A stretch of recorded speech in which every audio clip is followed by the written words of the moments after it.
What's going on, guys? Your boy Amazing. We're back with another video, and in today's video guys, me going over the challenger going second, 4 teams or less and no boost units guide here for the Heroes Arena, guys. So this video has taken a while. As you can see, there's only a day left in Heroes Arena, but I was able to pull it off. The challenge is over, and I actually did if we go to the exchange shop, you guys will see that I actually did already exchange for my 24. You can see there's 76 remaining, so we did actually get the challenger clear. And in this video guys, I'm gonna be going over the teams I actually use, and I'm also gonna give you guys requirements as well, because I clicked the mic beast, look at that. I'm going to talk about the requirements as well. There's a lot of things you probably want to have in advance if you want to even attempt this. I'm going to say at the bare minimum, probably like at least 10 million boxes as well. So I'll show you guys like what my account was looking like for me to be able to do this, because it's very, very difficult with the way the Heroes Arena is structured. I am at 13 million box CC, and bear in mind that I do have C5 unlocked. Right, so like this could definitely change up like how it goes, but I have heard and seen people that haven't unlocked C5 or fully cleared C5 and have C6 unlocked. I've seen other people that are still in Constellation of Gluttony and have been able to do this. So I will say though, you probably do need around like 10 million box CC off the rip. So if you guys do plan on doing this, it's going to be very, very difficult, and you want to definitely have a lot of time on your hands. That's another thing too. You're gonna have a lot of time on your hands. This took me throughout the entire week. I know a lot of you guys have been requesting this video, so I wanted to preface that at the beginning just so you guys know that, you know, going into it, it's going to be very, very difficult. You know, there's a lot of time you want to invest into this, and if you do care enough for the LR coins, then maybe this is worth it for you. So that's why I'm making this video. So yeah, man, no seasonal buffers. I literally do not own the Elaine yet, so I couldn't even have used her anyway. But yeah, no seasonal buffers, and in this video we're gonna be covering it, guys. So let's hop into the first team here. I'll explain the gear and I'll explain all of that, and then we'll hop in and I'll show you guys the run, and we'll do like my little voiceover for all the important parts of the run. One more thing I want to mention, guys, if you haven't liked the video or subscribed to the YouTube channel, definitely make sure to, man. I put a ton of effort into this video, actually editing and all that, and obviously putting over the voiceovers and everything. So please like and subscribe if you guys have not already. There you go, the sub notification. And yeah, with that out of the way, we can hop in and discuss all the other things. Alright guys, so hopping into the first team here that we're going to be going over, this is going to be the human team that we're going to be running on the Tower 1 of Heroes Arena. We are going to be running Transcendent Bond on the HP crit defense, so that's going to be the gear set for him. We are going to be running Holy Knight Jillian on HP crit defense as well. We do have LR Escanor on HP crit resistance, with crit resistance rolls, and remember all of these are with the crit defense respectively, or crit resistance respectively, so depending on the piece. And then on Excalibur Arthur here, we are running crit defense as well, with the double defense as well. So the reason why we're running this setup, guys, is because we want to have some lifesteal and we want to have a ton of HP. Yeah, the main point of this team, guys, is to mainly fight through the first 2 teams. So the first 2 teams are a little difficult. I think it's because you have tier as the second fight on Tower 1. That's why it becomes a difficult thing. But the reason why you bring this team specifically is because they're able to mark a concentration of the tier, and then you slowly whittle down the Ragnarok team. And then from there, you can move into the next stages. And even if your Jillian dies, you're still okay with LR Escanor, Arthur, and Transcendent Bond, right? So yeah, another option you can run on this team as well, which I've seen people be as well, is Valenti in this slot. And if you are running Valenti, you want to run resistance gear as well. I just think that Jillian is actually a better slot because she's giving you more HP, and her Holy Relic actually recovers 20% of her max HP at the start of the ally's turn if the hero takes damage. So it's a really, really good Holy Relic to just like give her some like consistent healing. That's obviously going to help you out through the run, right? So yeah, this is pretty much the team setup, guys. And then in terms of the artifact card set, we are running the human ally's max HP, and then single target damage reduction card set. So this is a very, very good card set. And then yeah, this is going to be the team that clears, and then we'll come back to this, guys, when we talk about the team that we actually use to pretty much solo the rest of the goddess team at the end. So enjoy this clip here, guys, and then if I have anything to mention, I will mention it, but there we go. So let's hop into the run.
Alright guys, so this is the fight where we actually take on the tier team with the human team, and I wanted to make note of this so that you guys can see exactly how the fight goes. And even if you do lose like Jillian in the fight, you should still be okay. You're mainly bringing her just so that she provides the HP. But turn 1 guys, as you can see, we stance up, we do the Jillian AoE, and we do the market concentration with Bond.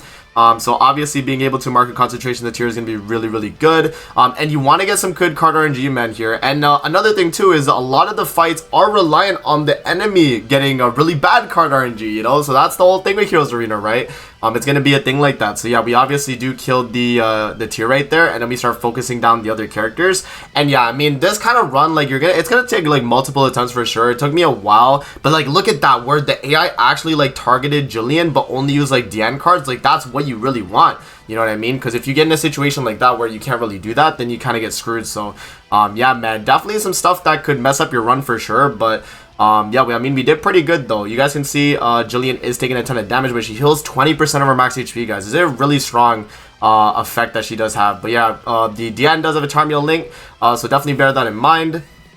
But throughout the fight though, you just kind of whittle them down, you know, take them out one by one.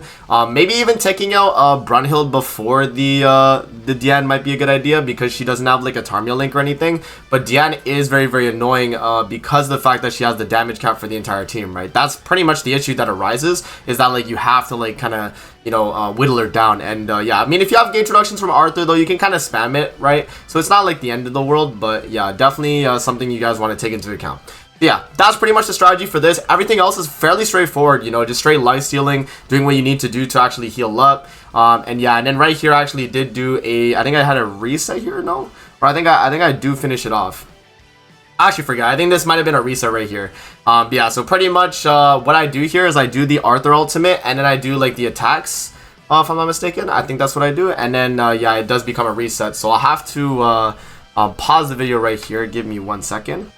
Alright guys, so yeah, so right here, as you guys can see, we do the Arthur ultimate, we do the Escanor card, and then we also do the follow-up with Bomb, but it doesn't kill, so we have to restart my game. So right there, you guys saw it was really fast, but I did reset my game, and then I kind of cut towards that part. But all we did was we followed up with the Jillian ult, and then the Bond rank 2 attack card, and that was actually able to finish it off. So obviously, you need a lot of good card RNG to actually pull this off, guys. Very difficult. But yeah, man, the rest of the fights here are pretty straightforward. I think I do lose Jillian here on this unknown one. But other than that, though, you guys can still see that we do go through like most of the fights. We'll talk again when we get to the final fight with the goddess variant. So when we get to that, we'll definitely talk about it. But yeah, I mean, enjoy the rest of the clip, guys, and we'll come back to when we're on the final team for Tower 1.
Alright guys, so this is where we're on the goddess fight now. So this is the one where you actually do get kind of screwed over, I would say.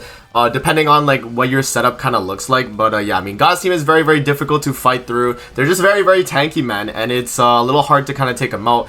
But you guys can see there that Escanor still does a ton of damage. If you get some pretty good card RNG, you can at least take out 1 or 2 of the enemies, and that's pretty much ideally what you want to do, right? You want to be able to at least take out 1 or 2 of the enemies, because that's going to make it so you can bring a team that follows up, and it can be your 4th team that can kind of just breeze through the fight. So right here, we do take the AoE, and he follows up single target onto the bond, and then what I do right at the end here, which it's very fast on the video, but what I do is I go for the Escanor single target, and then I instantly back out. So that was pretty much the strategy that I went with. And then since we're literally building the team right here, I'll show you guys the team right here. But pretty much it was just a tier unknown variant. And yeah, I mean, you can pretty much bring any team here that you guys usually run. Like, what do you guys think to run? Like an alt rush team, or like a, you know, a standard like one-shot team? Like, I decided to go with this because I thought it would be a little bit stronger, right? Because you just bring like a straight up like I just did like the full basic stat unknown team just to like take him out. And since it's only for this one fight, you guys shouldn't really matter in too much of the gear and all that. And yeah, I do put on the attack card set, and I do have all the other stuff. So it's like nothing too crazy, but this is the team that you would want to run maybe. But it could literally be any team. Like, it doesn't have to be that team that I use, but bear in mind, it could literally be any team. As long as it out CCs the mild team, and you're not using characters from the rest of the teams in this video, then you should be good. So yeah, we go for the infect, we go for the AoE with tier, boom, Tarmiel dies. Elizabeth and the mile very low. I just didn't crit though for whatever reason. My tier just does not like me. He doesn't like to crit, it seems like, but yeah. Very straightforward though, guys. Like, that's pretty much all it is for Tower 1. You have to bring the human team, and then you bring a follow-up team. If your Escanor team is somehow able to pull off that final fight, then hey, I mean, you know, more power to you, man. But if you have to bring an extra team, this is the tower you're going to want to do it on, since it's probably the most difficult. So there you guys go, man. Alright guys, so yeah, so this was the team that I used for that last part. I just wanted to like mention this really quickly, but it literally doesn't matter. Any team that is like a Sui team, or like a really strong, like, you know, basic stat team for like one character to just like nuke, anything like that, as long as you've at least killed 1 of the enemies on the goddess team, you should be good. If you didn't kill any of the goddess enemies, then I highly would recommend probably like a Purgatory Bond, like, you know, nuke alt team. That could definitely be an option as well. But yeah, I mean, pretty standard though. You'd bring something like this, and that would be the setup. So there's that, guys. So now let's actually move on to the second team here that we're going to be using, which is going to be the Heroes Arena Demon team. So it's pretty standard, you know, kind of the Matrona setup with the Melasila, you know, Meliodas and Demon King. But one thing that's going to be different with Matrona is you actually want to run specific gear for her. Alright guys, so this is the kind of setup you want to have for your team here when you're running Heroes Arena Demon. You want to make sure that your Matrona is at least getting to around the 200,000 HP threshold, and the reason why is because it's going to change the targeting when you're actually doing the first fight in the Heroes Arena, at least with this team. And I'll have to explain to you guys the run, because the first team is actually the most difficult team for this team to actually clear. And I'll have to explain when we actually get to it, but I'll first explain the gear. But what we have going is Matrona right here, and she's going to be on defense, double crit defense. And yeah, it's going to be full 15% HP gear, or defense gear, for the HP slots, because you want Matrona to be at as much HP as possible, but also still less than Melasila, less than Meliodas, and less than Demon King, which, you know, if you're getting around like 200k, that should be fine, because the rest of your characters should be around like, you know, maybe 230, maybe like 240, right? Around that range, give or take. But you want to get to like some type of range like that. And then for Melasila here, you are going to be running HP crit defense. I did make a perfect HP crit defense gear. So there is that, but you don't necessarily need that. Just, you know, your standard like this is okay, like the arm middle pieces. And then yeah, we do have that. Same with Demon King as well for the HP crit defense. And that's pretty much the setup, man. You guys are going to have to watch the strategy when we're actually in the fight. But this is going to be the team comp right here. The artifact cards are going to be increased demon allies damage dealt against other races, and then decreases damage taken. So this is the setup here, guys. And yeah, let's hop in and let's explain some of the parts of the run, and also let you guys kind of enjoy it just with the music as well. Alright guys, so hopping into the Heroes Arena here with this team, we're going to be going in, and as I explained in the little like team section, we're going to be struggling with this team right here, the Ragnarok Diane, Scotty, Brunhild, and Freya team. And the only reason why this team is very, very difficult to fight is because of the fact that there's multiple buff removal characters on the enemy team. So right there, as you guys saw, the targeting was actually onto Meliodas and not actually Matrona, which is very, very important, right? So going for the AoE right there, we do the single target, and then we have the stanza. Now, the Diane actually did live, and the Scotty actually goes for the buff removal, but what you want to happen here is for the Diane to actually not attack. You want the Diane to not attack on that turn. And so now Demon King gets his rank up, and this is going to be a situation where you want to actually kill both Diane and Scotty. And so I actually did mess up here, and it is a reset, as you guys will see. So I close the game, I restart. And yeah, I mean, what you actually want to do is you want to kill the Diane and then instantly one-shot the Scotty with the Demon King. That's what you're going to want to do. Now, the thing is with this, guys, is it's still RNG reliant on the enemy's cards. If the enemy has buff removal cards with Scotty and top decks, then you're dead. Then you're dead. You got to restart, right, completely. So this is going to be one of the most RNG reliant fights in the entire thing. While you're doing that, you want to be pushing up the Meliodas ultimate, by the way. As you guys saw, I got it. And so that's going to make us lifesteal back up to full, so that when we're going into the next fight, it's going to be a situation where Matrona gets to the lowest, and then you have kind of the same setup. So now we're actually on the tier team, which is another difficult part of the actual fight. But we'll talk about it since we're here. But pretty much how you want to go about this is you want to make sure that you are taking out each of the characters one by one. You don't have to focus on Tyr and Freyr, as you can tank both the hits from them. You mainly want to focus on the Nanashi and the Ram, which is going to be, you know, the ones giving them all the stats. They're getting 50% basic stats from that, right? So what I did here was I went for the AoE, just to kind of waste it, get it out of my hand, right? We didn't necessarily need the AoE instantly, so yeah, we do take some hits. Goes to the stun on the Matrona, doesn't really matter. We do get the Demon King AoE now, and so I ripped the Demon King AoE, and then we actually single target into the Nanashi, if I'm not mistaken. Yeah, and then, oh, this is where I messed up. I went for the single target instead of the stance, or instead of the AoE, and that's what messed me up, and so I had to actually reset the game there. So you guys saw there was a reset. But pretty much what you want to do is you want to do the Infect first, because he has Tarmiel Link. I did not expect Nanashi to have Tarmiel Link. Of all people to have Tarmiel Link, it was Nanashi, right? So definitely a little bit annoying. But yeah, we killed the Nanashi right there with Demon King, and then Meliodas follow-up does actually kill the Ram with the attack-related up. And now we're just dealing with the Tyr and the Freyr, and I do actually have another reset here because I misplay as well. But you want to make sure you kill the Freyr first and then deal with the Tyr following after, which shouldn't be too bad. So what I do, which I mess up, I attack the Tyr instantly with the single target melee, which I thought would have killed, but it didn't kill, unfortunately. So yeah, you definitely want to do the exact same thing and then just like kill the Freyr though instead, right? So you do the single target onto the Freyr, and then you do the melee single target follow-up. Or like along the lines, whatever like your card RNG is, like you just have to follow that. So yeah, guys, that's pretty much it. The rest of the towers are pretty straightforward. Like you shouldn't have too many issues on the rest of them, man. But like yeah, I mean, this is the only two hard parts were the first two. So if you're able to beat like the first two bits, then you're good. Like the rest is gonna be very, very easy. So you just watch the rest of the clip, and you guys will see. So there you go, guys. Let's hop into the next one. Enjoy the rest of the clip here for the Demon team.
Alright guys, so there's one more thing I forgot to mention, and that is this part here where the Demon King actually does live against the the Catastrophe team here. So this team, you barely tank because of the way it works, and you only tank with the Demon King. So your Melia dies, your what's it called, your Purgatory Melee dies. So what you want to do here is you want to get as many Demon King cards in your hand, guys. You want to get as many as you can. Right, because he's going to do the single target and then follow up with the melee, and you want to do the AoE Demon King and just spam AoEs, okay? That's going to kill the enemy, and it's also going to lifesteal you full back to HP, so as long as they don't get any single targets, you should be good. So obviously Lilia does hers, Roxy goes for an AoE, and because of that, we were actually good, and we could just follow up with another AoE, and then we kill guys. So very, very straightforward. Alright guys, so hopping into the final Heroes Arena team here, we got the Goddess team here, guys, and this is going to be a little bit of a different setup as well, as you're going to be running Mael to have less CC than the Sariel, and it's going to be very important when we get to the third fight in the tower where you're facing the Ghislaine. You actually want Mael to be free to attack anybody, and you don't want him to be higher CC than your Sariel. So for me, because I was 6-6 Mael, I actually did have an extra 2k CC on the allies, and so because of that, I actually had to run a bottom piece, Mael piece, that was R, and I engraved it, and I gave a ton of HP rolls, and then the middle pieces were just the crit defense, crit damage pieces, pretty much, right? So just a way to like lower your CC enough to where you're less CC than your Sariel. So when I get to Sariel, he's higher, 62,700, he's 62,600, right? So barely, but as long as you're less CC than your Sariel, you should be good. And then Sariel is going to be on the HP crit defense, the Elizabeth's going to be on HP crit defense as well, and then the Tarmiel is going to be on double defense crit resistance, and that's going to be mainly for when we get to the tier team as well. So yeah guys, the fights are pretty straightforward though. I think they're not too bad to deal with. And then yeah, you have the Goddess ally card set as well for extra basic stats. And yeah guys, that's pretty much the setup. I'll talk in the actual run if there's anything notable to kind of mention, but a lot of the runs are kind of just like, you know, set up with the buffs, make sure you're like full healing. It's just a lot of like healing strategies that you're trying to do to make sure that you always finish with full HP because of the SR Elizabeth and all that. So yeah man, let's hop in and let's see if there's anything for me to cover, but enjoy the clip guys.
Alright guys, hopping into this stage right here, this is where I meant to have the lower CC for Mael than the Sariel. So this was actually on this fight, and it's because you're facing a unknown team with a very strong setup right here. They have Roxy, Rimuru, Ghislaine, and then Nanashi, so they have a ton of basic stats, and they have the attack related up from Roxy with these shields, right? So it's going to be very difficult to beat this team, but if you have Mael where he's free to kind of attack, and you get some good card RNG with Mael, you should be pretty good in terms of killing like the rest of the team. So you want to focus your damage on the Nanashi with your Mael, because once you kill the Nanashi, a lot of the team kind of just falls apart after that point. So as long as you're getting like pretty fairly good card RNG, I'd say, I think you'd be good. Mainly you want to get a lot of Mael cards if possible, and then, you know, as you're doing that, you should be fine. But yeah, I mean, other than that, it's going to be a thing of like killing Rimuru next so that you don't get infected again, so you can keep your heals going. They obviously do spam gauge reductions on you as well, but yeah, you don't necessarily have to push up ultimates because of that. Just feel free to kind of just like waste your cards whenever you need to. But yeah, pretty much that's this fight. Nothing too crazy, guys, but just make sure you finish the fight with full HP as you do with the rest of them. And then when you're actually hopping into the next fight, this is where we're gonna have to do a little bit of explaining as well. So yeah, hopping into the next one, this is going to be the tier comp. So this is the one that you will probably struggle with, and depending on your HP as well, you might get instantly rolled as well. Let's see. So when I was actually doing my run, as you guys will see, so when the tier does the AoE, we barely tank it with Sariel and with Elizabeth, right? And then obviously the Diane follow-up onto the Mael is exactly what you want to happen. So right there, we do the attack up with Mael, and then we do the heal, and then the AoE. And then this following turn, the AoE from tier doesn't do a lot because he's block affected. And look at the card RNG that the enemy got. They attacked Sariel, but then they followed up with the Diane into the Mael. And that is super clutch, because when that happens, we can actually kill the tier, and then from there we kill the Sigurd, and then from there it's pretty much like a GG, right? And as long as it's Diane spamming the attack cards, it's going to be great because she doesn't do a lot of damage, and that's what you want to happen as well. So yeah, from here though, we just kind of take out the rest of the enemies. We attack seal the Freyr because I know he's going to be very strong, and then the following turn we do actually kill the Sigurd, which means they will lose all their extra attack, and then they shouldn't be too much of a threat from that point on. And yeah, I mean, it's pretty straightforward from that point on, guys. So yeah, man, enjoy the rest of the clip then, guys. That's pretty much it for the actual run. There is another team after this team, but like, you guys can get the idea. After we kill the Sigurd, after we kill the Diane and all that, it's going to be fairly straightforward. So there you guys go, man, and we'll talk again at the end of the video.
Alright guys, so that is it for the Heroes Arena, going second with 4 teams or less and no boost characters, guys, on the Challenger difficulty. I hope you guys enjoyed the video, and yeah, this definitely took a long time to make, so if you guys did enjoy, definitely make sure to like and subscribe as per usual, guys. And yeah, man, thank you guys for watching the whole video, and we'll see you guys on the next one, man. Peace out, and have a great rest of your day, guys.